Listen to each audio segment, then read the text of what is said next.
Hello dear student, Chitransh education point वे में आप सभी का स्वागत है। उम्मीद है कि आपके एग्जाम सही से जा रहे होंगे। आज की जो क्लास है ये उन स्टूडेंट्स के लिए है जिन्होंने साइंस बिल्कुल भी नहीं पढ़ी हो, और लास्ट में अगर वो ये पढ़ के चल गए, ये जितने भी क्वेश्चंस मैं आपको इस क्लास में बताऊंगा, क्वेश्चंस आपने देख लिए तो श्योर है कि आप अच्छे नंबर्स साइंस में लेके आओगे और आप अच्छा स्कोर आप गेन कर लोगे। तो बढ़ते हैं आगे की तरफ, और बढ़ने से पहले जो बच्चे हमसे नहीं जुड़े हैं वो चित्रांश एजुकेशन पॉइंट वे को सब्सक्राइब कर लें। पढ़ते हैं स्टूडेंट्स, चैप्टर नंबर 1 की बात करते हैं। चैप्टर नंबर 1 जो है इसका नाम है रासायनिक अभिक्रिया एवं समीकरण। ये जो चैप्टर है ये आपके 6 नंबर का आने वाला है बोर्ड में, तो यहाँ से आपको नंबर लाने बड़े जरूरी है। और कौन कौन से ऐसे क्वेश्चन है जो आपको पढ़ने हैं और वहाँ से क्वेश्चन इजी गोइंग आएंगे। जिसकी पहला जो क्वेश्चन है ये पढ़कर आपको जाना है, बिल्कुल भी नहीं भूलना है। रासायनिक अभिक्रिया किसे कहते हैं और इसके कितने प्रकार होते हैं, ये क्वेश्चन आपको पढ़ना है। ठीक है, तो रासायनिक अभिक्रिया कितने प्रकार होते हैं, जैसे क्वेश्चन नंबर 2 है ये इसी पर, ये देखो, संयोजन अभिक्रिया, अपघटन अभिक्रिया, विस्थापन अभिक्रिया, द्विस्थापन अभिक्रिया, ये इसके अलावा रेडॉक्स अभिक्रिया जो होती है ना, ये भी रासायनिक अभिक्रिया का एक प्रकार है। तो इन अभिक्रियाओं को आपको पढ़ के जाना है, अच्छे से पढ़ के जाना है आपको। अगर थोड़ा सा मैं आपको हिंट दे देता हूँ तो यहाँ पर ध्यान देना कि संयोजन जो अभिक्रिया है उसमें से आपको जो कॉपर है, जो Cu है, और प्लस जो O2 की जो रिएक्शन है आपको पढ़ के जरूर जानी है। उसके बाद में आपका जो सामस्वित फोटोग्राफी में AgCl का AgBr का हम यूज करते हैं, ये आपको पढ़ के जाना है। क्लियर? तो AgBr का सामस्वित फोटोग्राफी में उपयोग किया जाता है, ये आपको पढ़ के जाना है, भूलना नहीं है आपको बिल्कुल भी। इसके अलावा नेक्स्ट जो क्वेश्चन है वो आपको पढ़ना है, रासायनिक समीकरण क्या है, समीकरण, संतुलित रासायनिक समीकरण किसे कहते हैं। ठीक है, अगर यहाँ से क्वेश्चन नहीं आता है तो आपको याद रखना है कि कौन सी विधि के द्वारा रासायनिक समीकरण को संतुलित किया जाता है, तो आपका आंसर रहेगा वहां पर hit and trial Vidhi. Next question है, रासायनिक समीकरण को संतुलित करने की विधि कौन सी है। ठीक है, जैसे कि मैंने अभी आपको बताया कि हिट एंड ट्रायल विधि। और आगे जो है ध्यान रखना डियर स्टूडेंट्स, ऑक्सीकरण अपचयन अभिक्रिया सबसे ज्यादा इंपॉर्टेंट है, ये हमारे पास में रेडॉक्स अभिक्रिया। ठीक है, इसके अलावा आपको याद रखना है ऑक्सीकरण अपचयन में, ठीक है, ये तो आपको याद रखना ही है। इसके अलावा आपको याद रखना है यहाँ पर उष्माक्षेपी व उष्माशोषी अभिक्रिया, एग्जाम्पल्स है वो आपको याद रखकर जाने हैं।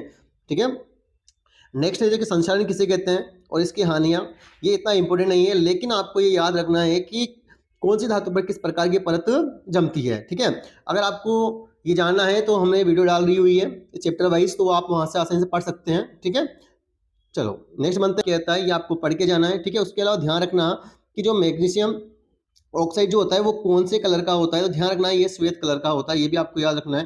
ठीक है, द्रव्यमान संरक्षण नियम किसे कहते हैं, ठीक है, ये आपको याद रखना है।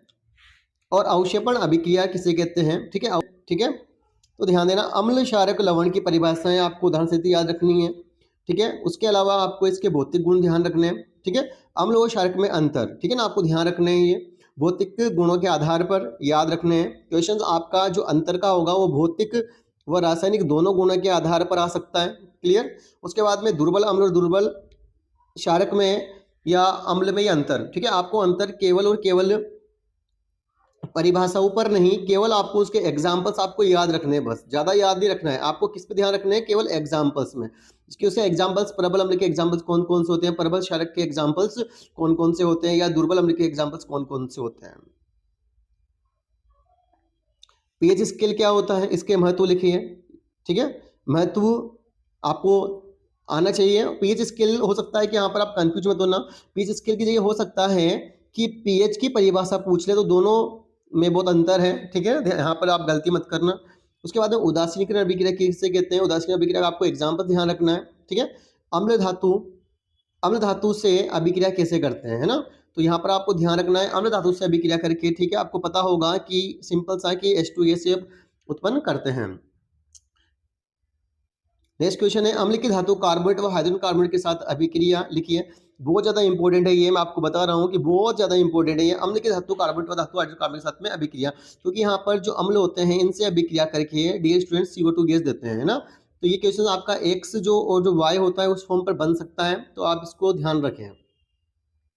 बेकिंग सोडे के उपयोग आपको ध्यान रखने हैं, बेकिंग सोडे के उपयोग आपको ध्यान रखना है ना। बेकिंग सोडे का रासायनिक नाम क्या होता है ये आपको ध्यान रखना है। ये सारी क्लास में बना चुका हूँ, इस क्लास में आप आसानी से देख लें। और आज अगर आपको ये वीडियो सही लग रही हो, अच्छी लग रही है, तो इसको आप लाइक करें, अपने दोस्तों इसको पहुंचाएं, जो वो भी पास हो सके आसानी से और अच्छे नंबर वो गेन कर सकें। क्वेश्चन नंबर जो है वो है वाशिंग सोडा। ठीक है, वाशिंग सोडे का आपको क्या क्या रखना है, आपको रासायनिक नाम ध्यान रखना है। ठीक है, उसको बनाने की विधि ध्यान रखनी है। Plaster of Paris, plaster of Paris को ध्यान रखना है। प्लास्टर ऑफ पेरिस को, ठीक है, यहाँ से आपको इसका सूत्र ध्यान देना है। एक COSO4 होता है जिप्सम, है ना। यहाँ से आपको ध्यान रखना है कितने तापमान पे इसको गर्म करेंगे, तो ध्यान रखना डी स्टूडेंट 373 तापमान में इसको गर्म करेंगे जिप्सम को, और POP हमें प्राप्त होगा। चलो बढ़ते हैं नेक्स्ट चैप्टर की तरफ। चैप्टर नंबर 3, धातु एवं अधातु।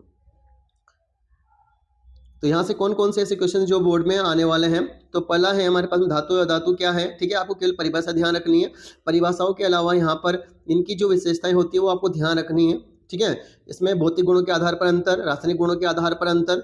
लेकिन यहाँ से एक दो बातें आपको ध्यान रखनी है जो मैं अभी आपको बता देता हूँ, यहाँ पर मेंशन नहीं है कि कौन सी धातु। ठीक है, यहाँ से मैं आपको बता देता हूँ कि कुछ पॉइंट्स ऐसे हैं जो यहाँ पर नहीं लिखे हुए हैं, क्योंकि वो आप पढ़ के जाओगे, है ना। क्योंकि ये मैंने वीडियो उनके हिसाब से बनाई है जो बच्चे बिल्कुल भी नहीं पढ़े हैं और डीपली में बिल्कुल भी नहीं है क्वेश्चन, है ना। तो यहाँ पर आपको ध्यान रखना है कि सबसे अधिक जो तन्य धातु वो कौन सी है, आघात वर्धनीय कौन सी धातु है ना। तो आपको ध्यान रखना है कमरे के ताप पर द्रवावस्था में कौन सी धातु पाई जाती है। तो धातु तो हमारी कौन सी होती है, मरकरी, और अधातु हमारी कौन सी होती है, ब्रोमीन होती है ना। तो यहाँ आपको ध्यान रखना है ये। चलो नेक्स्ट जो क्वेश्चन है वो हमारे पास में अयस्क क्या होते हैं, और विभिन्न जो धातुओं के जो अयस्क होते हैं उनको आपको ध्यान रखना है। ठीक है, जैसे नाबार किसका अयस्क होता है ना, जैसे HGS है, ठीक है ना, HBr है, हम हमारा HGS तो हमारे पास में हो गया। ठीक है, PBS हमारे पास में हो गया।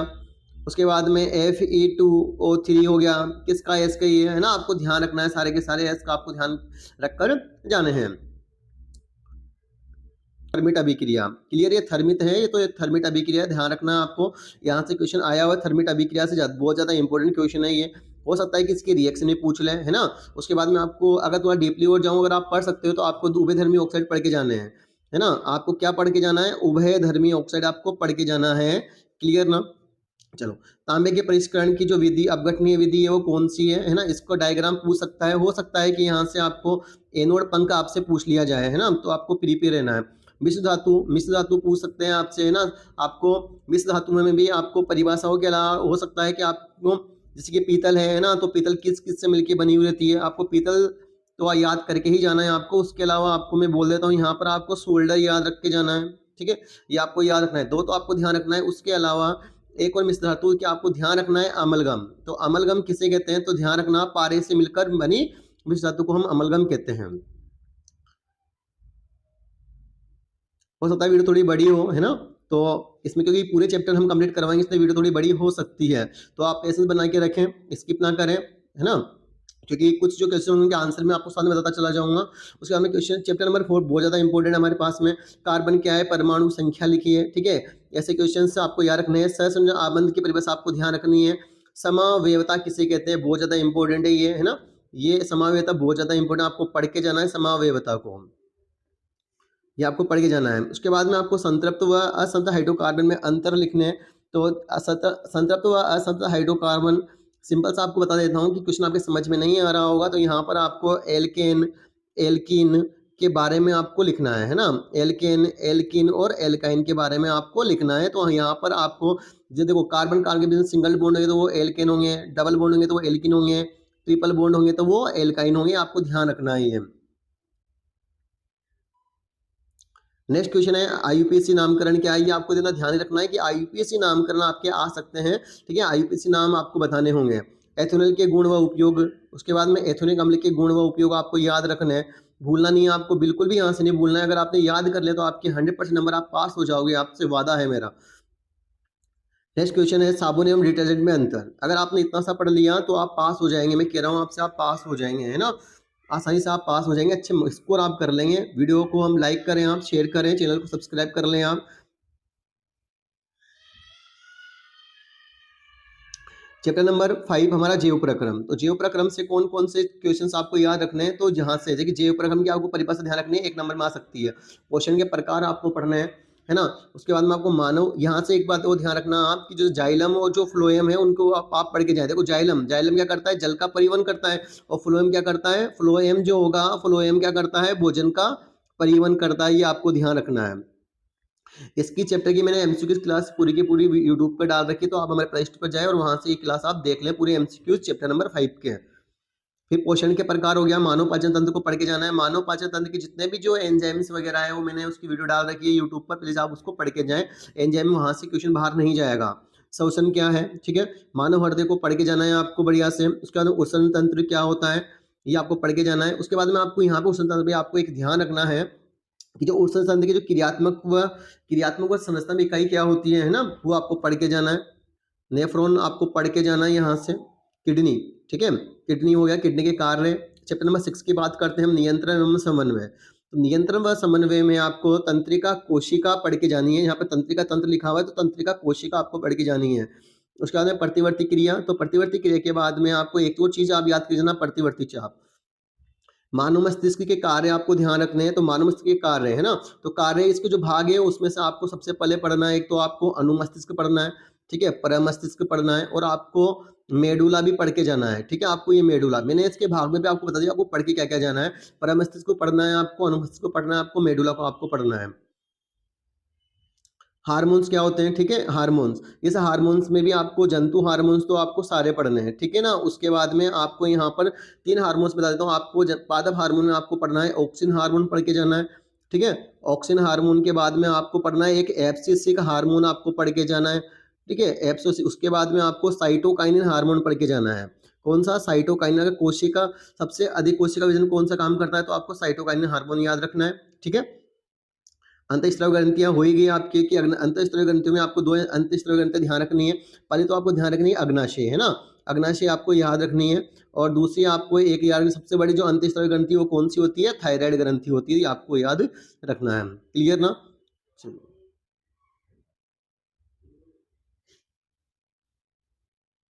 चैप्टर नंबर 7 की बात करते हैं। 7 से कौन कौन से क्वेश्चन से बन सकते हैं। तो सबसे पहले यहाँ से जनन की परिभाषा, जनन क्यों आवश्यक होता है ना। अलैंगिक जनन के जो प्रकार होते हैं वो कौन कौन से होते हैं। अलैंगिक जनन के प्रकार, तो अलैंगिक जनन के जो प्रकार होते हैं इसमें आपको सबसे ज्यादा आपको याद रखना है, एक तो अमीबा में द्विखंडन, अमीबा वाला आपको ध्यान रखना है, अमीबा में द्विखंडन आपको ध्यान रखना है, ठीक है, ये आपको याद ही रखना है। उसके बाद में ध्यान रखो लैंगिक जनन क्या होते हैं, लैंगिक की परिभाषा ध्यान रखनी है आपको, मादा व नर जनन तंत्र ध्यान रखना है। उसके बाद में अलैंगिक जो जनन है ना, अलैंगिक जनन में आपको ये ध्यान रखना है, बता देता हूँ मैं आपको अभी ही। तो आप जैसे कि वहाँ पर अमीबा दे दिया है ना, अमीबा दे दिया। उसके बाद में वहाँ पर आपको यीस्ट मिल जाएगा, है ना। उसके बाद में आपको प्लेन एरिया मिल गया, प्लेन एरिया आपको मिल गया, प्लाज्मोडियम आपको मिल गया, है ना। तो ये किस प्रकार का जनन यहाँ पर होता है, इसमें आपसे पूछ लिया जाएगा किस प्रकार का लैंगिक जनन है। उसके अलावा जैसे कि आपको यहाँ पर ध्यान रखना है, एक कायिक जनन ध्यान रखना है। आपको पत्थर चट्टा, है ना, पत्थर चट्टा का मतलब हो गया ब्रायोफिल्म, है ना। तो ब्रायोफिल्म में ब्रायो जो फिल्म होगा, ठीक है ना, इसमें किस प्रकार का जनन होता है, इसमें भी अलैंगिक जनन होता है ना, लेकिन इसमें कायिक जनन होता है, ध्यान रखना है आपको। उसके बाद में आपको जैसे कि गन्ना है ना, गन्ना हो गया, तो ये गन्ने में कौन से भाग से प्रवर्धन होगा, ये ध्यान रख के जाना है, रखना है आपको। चलो नेक्स्ट क्वेश्चन, जैसे कि एचआईवी और एड्स का पूरा नाम ध्यान रखना है आपको। अब यहाँ से क्वेश्चन में आपको बताता हूँ कॉपर टी, है ना। तो कॉपर टी को आपको ध्यान रखना है, कॉपर टी कहाँ पर रोपित किया जाता है ना, तो आप गलत बिल्कुल मत करना, कॉपर टी को गर्भाशय में रोपित किया जाता है। क्लियर रहेगा आपको। उसके ध्यान में एक और बात ध्यान, आप साथ में प्लेसेंटा भी ध्यान रख के जाना कि प्लेसेंटा, है ना। चलो बढ़ते हैं नेक्स्ट चैप्टर नंबर 8 की तरफ हम जल्द बढ़ते हैं, आनुवांशिकता में। तो आनुवांशिकता क्या है, ठीक है, ये आपको परिभाषा ध्यान रखनी है। उसके बाद में आनुवांशिकता आपको परिभाषा ध्यान रखनी है। नेक्स्ट क्वेश्चन जो रहेगा यहाँ से वो बनने वाला है मेंडल के नियम, है ना। तो मेंडल के आनुवांशिकता के 3 नियम है, आपको पता है, ठीक है। मानव में लिंग निधान आपको पढ़ के जाना है, अच्छे से पढ़ के जाना है। मानव में कितनी जोड़ी गुणसूत्र पाए जाते हैं, है ना, ध्यान रखना है। मटर के पौधे का चयन, ठीक है, मटर के पौधे का चयन इंपॉर्टेंट है, ये दोनों क्वेश्चन बहुत ज्यादा इंपॉर्टेंट है। उसके बाद में यहाँ से जो परिभाषा बनेगी वो यहाँ से बन सकती है कि हेरेडिटी, जेनेटिक्स, है ना, ये किसने दिया और किसने इनको कहा, आपको ध्यान रखना है, ठीक है ना। हेरिडिटी किसने दिया, जेनेटिक्स किसने दिया, जीन शब्द किसने दिया। अब क्वेश्चन नंबर 9, चैप्टर नंबर 9 की तरफ आते हैं हम, प्रकाश का परावर्तन व अपवर्तन। तो ध्यान देना परावर्तन की परिभाषा, तो परावर्तन की परिभाषा आपको पढ़ के जानी है, लेकिन यहाँ से आपको जो परावर्तन जो है, तो आपको ध्यान पर रखना है, यहाँ पे परावर्तन जी आपको परावर्तन के नियम याद रख के जाने हैं। क्या याद रखना है आपको, परावर्तन के नियम, और परावर्तन व अपवर्तन दोनों के नियम आपको ध्यान रख के जाने। उसके बाद में आपको ध्यान रखना है एक पार्श्व परावर्तन, आपको पार्श्व परावर्तन पढ़ के जाना है, ठीक है। उसके बाद में समतल दर्पण से बनने वाले प्रतिबिंब की विशेषताएं आपको ध्यान रखनी है। दर्पण सूत्र आपको ध्यान रखना है ना। इसी प्रकार से आपको लेन सूत्र पढ़ के जाना है, लेन सूत्र, ठीक है। उसके अलावा एक छोटा सा और ये है कि आपको जो परिभाषाएं जो मैंने लिखाई थी ना, तो उन परिभाषाओं को आपको पढ़ जाना। लेंस व दर्पण संबंधित परिभाषा आपको पढ़ के जानी है, वो आप बिल्कुल भी ना छोड़ना, है ना। उसके बाद में अवतल दर्पण के आपको उपयोग और अवतल और उत्तल दर्पण केवल आपको उपयोग पढ़ के जाने हैं, ज़्यादा आपको दिमाग पर लोड नहीं लेना है यहाँ से। अब चैप्टर नंबर 10 की बात करें, मानव नेत्र और रंग बिरंगा संसार, तो यहाँ से आपको क्या पढ़ना है, मानव नेत्र की क्रियाविधि को है ना। अब ध्यान देना, यहाँ से क्वेश्चन पूरा ऐसा नहीं आएगा, ये क्वेश्चन अलग अलग प्रकार से आएगा। यहाँ से जैसे कि रेटिना है ना, रेटिना के बारे में पूछेगा, है ना। उसके बाद में कोर्निया के बारे में पूछेगा, है ना। इस प्रकार से क्वेश्चन बनेगा, पूरा एक साथ नहीं आएगा। उसके बाद में दृष्टि दोष क्या होते हैं, परिभाषा कम पूछेगा। यहाँ से निकट दृष्टि दोष के बारे में पूछेगा, कह रहा हूँ आपको IOL, इंट्रा ओक्यूलर लेंस। इंद्रधनुष कैसे बनता है, तो यहाँ से एक और बता देता हूँ मैं आपको, विचलन कोण आपको पढ़ के जाना है। क्या पढ़ना है आपको, विचलन कोण, ध्यान रखना है इस बात को, विचलन कोण, विचलन कोण आपको पढ़ के जाना है, ध्यान रखना है आपको। एक नंबर वाला क्वेश्चन बता रहा हूँ मैं आपको, ठीक है ना। प्रकाश का परिकीर्णन, तो ये आपको पढ़ के जाना है। इसके बाद में प्रकाश के जो परिकीर्णन जो होता है, प्रकाश का परिकीर्णन है ना, तो प्रकाश की जो परिकीर्णन के एग्जाम्पल्स हैं वो आपको याद करके जाने हैं, ठीक है। चलो बढ़ते हैं आगे।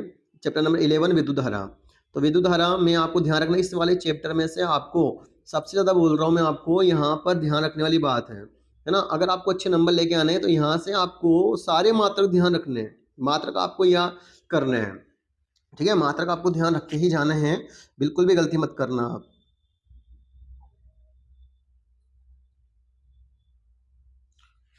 ओम का नियम आपको ध्यान रखना है। उसके बाद में विद्युत शक्ति के सूत्र, आपको विद्युत शक्ति से आपको इसका सूत्र ध्यान रखने हैं, जितने भी इसके सूत्र है वो सारे आपको याद रख के जाने हैं। 1 HP का मान ध्यान रखना है आपको, है ना। 1 HP का मान ध्यान रखना है, और आपको 1 kWh जो होता है उसका मान भी आपको याद रखना है। विद्युत परिपथ के अवयव डायग्राम आपको ध्यान रखना है। विद्युत ऊर्जा का व्यापारिक मात्रक जो हमने अभी बताया आपको, kWh, है ना। विद्युत धारा का चुंबकीय प्रभाव, चैप्टर नंबर 12 की बात कर रहे हैं हम, तो यहाँ पर ध्यान रखना विद्युत धारा का चुंबकीय प्रभाव, चुंबकीय क्षेत्र रेखाओं की विशेषताएं आपको ध्यान रखनी, सबसे ज्यादा इंपॉर्टेंट है ये हमारे पास में चुंबकीय क्षेत्र रेखाओं की विशेषताएं, इसको आप याद करना बिल्कुल भी ना भूलें, ठीक है। उसके बाद में परिनालिका, परिनालिका को आपका डायग्राम आपको ध्यान रखना है परिनालिका का, यहाँ से आपको चित्र याद रखना है परिनालिका का, ठीक है। उसके बाद विद्युत चुंबक, विद्युत चुंबक का आपको चित्र ध्यान रखना है, गलती नहीं करनी है आपको। इसके बाद में आपको फ्लेमिंग का वामहस्त नियम पढ़ के जाना है, फ्लेमिंग का वामहस्त नियम आपको पढ़ के जाना है, ठीक है।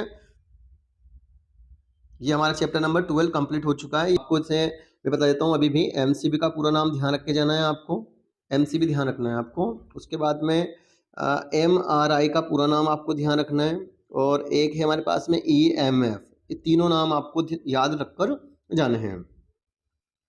बढ़ते हैं हम चैप्टर नंबर 13 की तरफ, हमारा पर्यावरण, हमारा पर्यावरण में से, ठीक है, इंपॉर्टेंट क्वेश्चन बता देते हैं आपको।